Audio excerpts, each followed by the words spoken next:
Hello and welcome to The Discriminating Gamer, the board game review show that knows what Willis was talking about. My name is Cody, and today we're going to take a look at a game that is all about the light-hearted fairy tale characters that are coming together to defend some realms against bad guys. I am, of course, talking about 12 Realms from Mage Company.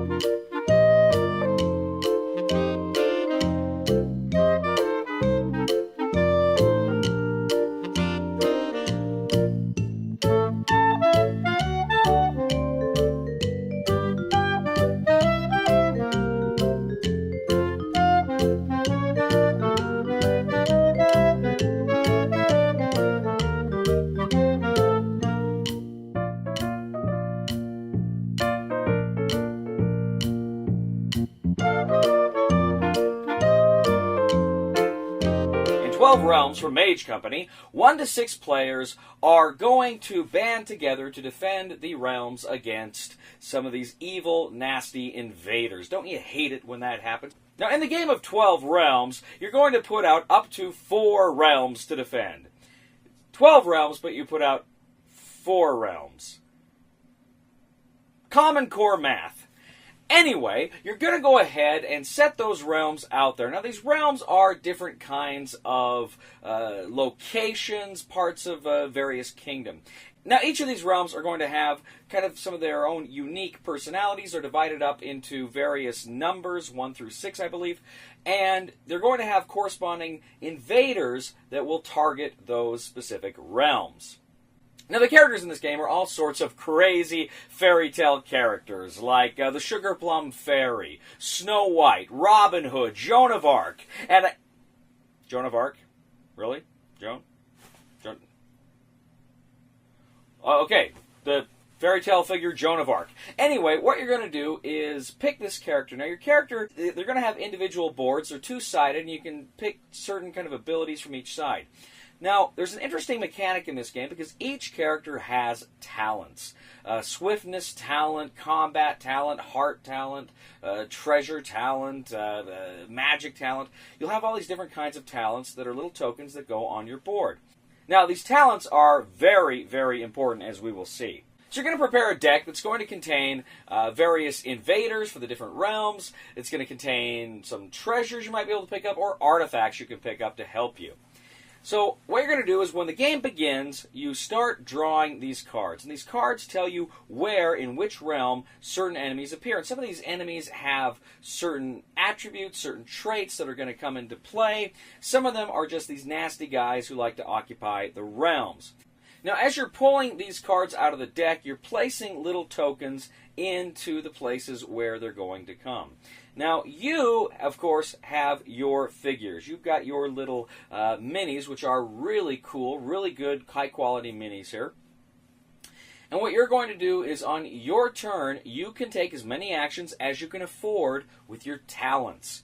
So if you have 3 swiftness talents, you can move 3 spaces. Now, you can move from one realm to another, but when you move into another realm, you end your turn. Now, some monsters are going to require specific talents to defeat. For instance, a monster may say takes a heart to defeat, or it takes a combat to defeat, or multiples of any of those talents to defeat. So you have to spend those talents in order to beat them. So it's almost a kind of a deterministic combat here. Do you have the talents to defeat specific enemies? Now, you will have opportunities to go to certain locations and purchase town cards. And town cards essentially can improve your talents. We'll give you new talents. So you can work to build up your talents as the game progresses.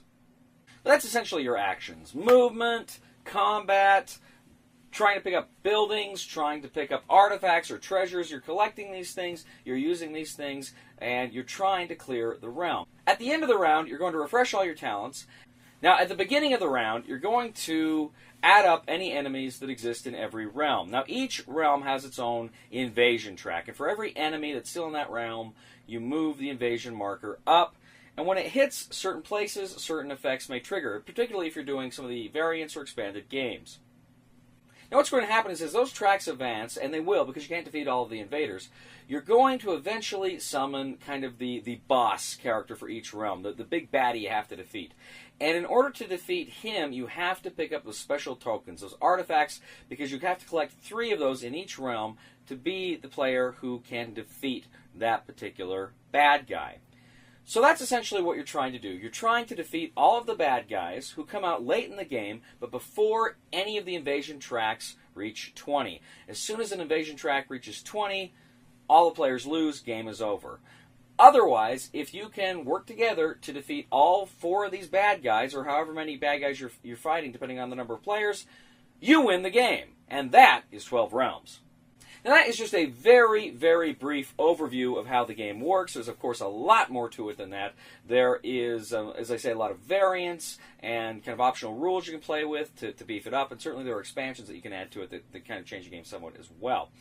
This game has some very interesting features. That talent mechanism is very cool because there's a lot of different talents, a lot of variation there, and that's cool in that it forces you to try to work to improve certain talents that you're going to need in order to win the game. But just the idea of spending tokens to take those actions and then, of course, refreshing at the end of every turn is very, very cool. I like that quite a bit. The talents, however, can be a little daunting because if you don't have the correct talents for what you need in a specific realm, and then you move to another realm and it kind of exhausts your turn, you kind of feel like you're just sitting there and the game's kind of playing you at times. Or the other players on the board are doing things. So we're playing with this game, and one thing that my friends and I found during the course of 12 Realms is that there's a lot of downtime for certain characters. Now, I was playing as Robin Hood in our first game, and I kind of felt like I didn't really get anything done. I just was kind of bouncing around, not really doing anything. My friend Holly, who played that game, said she felt the exact same way. I had Darren, my other friend, said he felt like he had some times where he was getting a ton done. He was, boom, he's taking out that monster. Boom, he's taking out that monster. Boom, he's gaining that talent. Boom, he's going into that city there. He felt like he was getting a lot done. But subsequently, I just felt in the games I played, I never really felt like I was contributing. It's a cooperative game, and I just didn't feel like I was giving that much to the game. There are also some very cool optional rules. You can actually gauge the game to make it harder, and when you do, that does make the game better. It does make the game a little more competitive, and it does feel like you got a little bit more to do. Now, the base game itself for 12 Realms is pretty light. It's a light, kind of family cooperative game. And, if you got younger kids, maybe younger teenagers, they may really get a kick out of 12 Realms. But it's not really a gamer's game. So the Mage Company has gone ahead and they have produced a number of expansions that they're going to be releasing eventually here. More realms to fill out the 12 Realms with some more additional rules. Now, these things should add a lot to the game, and they should fix some of these problems that, kind of have come up with the game. So I'm very optimistic about where 12 Realms is headed. There's a lot of good kind of core mechanics here. There's a lot of neat ideas with the talents. They just don't feel fully fleshed out in the base game, and I'm optimistic that they will in the future expansions. So the core game is good. I think there's potential here for it to become great with some of these expansions. Who knows? We'll see. But the recommendation for the discriminating gamer for 12 Realms is try it before you buy it. Thank you once again for joining us today on The Discriminating Gamer. As always, we ask you to please leave a comment here on YouTube, on Board Game Geek, on our Facebook page, or on thediscriminatinggamer.com. We ask you to please like us on Facebook and subscribe to us on YouTube. We are The Discriminating Gamer, and the world don't move to the beat of just one drum. What might be right for you may not be right for some. Please somebody help me on my feet again, and I don't know where I'm going, and I don't know where I've been. Please somebody help me on the solid ground. It's a long time, and I'll be dying. Once a year I wind up in the band. If I would have chosen someone for president, it would have been William Shatner. For president? Or for king? For king, sorry. Well, no, I would have chosen him for president, too.